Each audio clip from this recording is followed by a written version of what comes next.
माला के लिए उठ जाइए।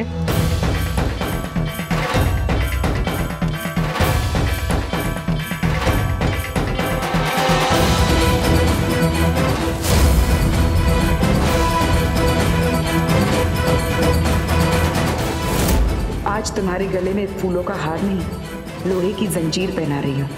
अब देखना कैसे तुम्हें इस जंजीर में जकड़कर तुम्हें घुटनों पर लाती हूँ।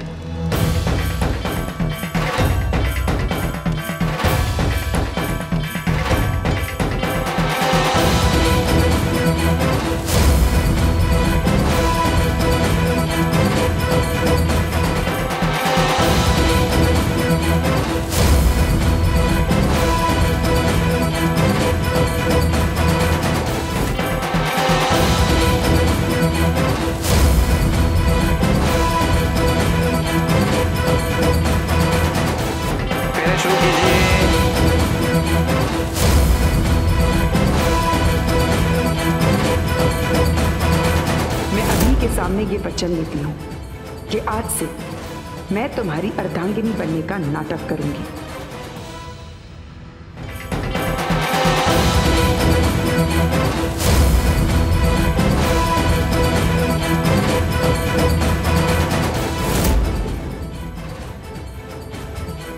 ईश्वर साक्षी है कि मेरे मन में राघव के सिवा और कोई नहीं। तुम मुझे अपने जीवन में आने दे रहे हो, ये तुम्हारी सबसे बड़ी गलती है।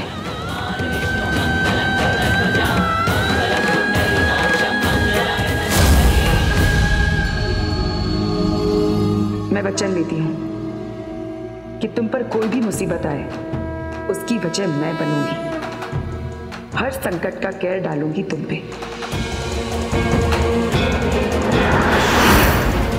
अब वधू आगे आएंगी।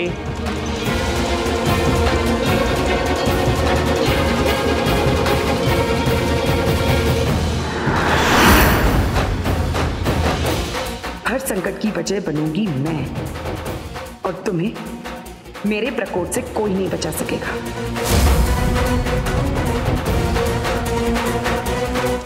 अर्धांगिनी की तरह इस घर में बड़ों का सम्मान और छोटों की देखभाल मैं नहीं करूंगी, क्योंकि वो सम्मान के लायक हो ही नहीं तुम लोग। अब आप मंगलसूत्र पहनाइए।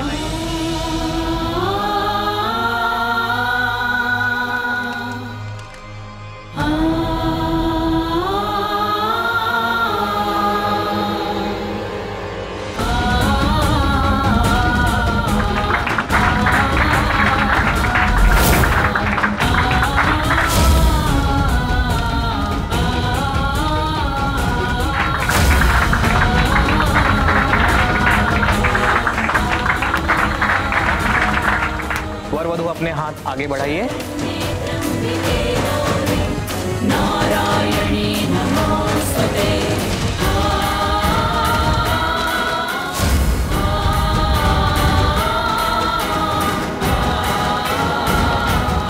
अब विवाह संपन्न हुआ।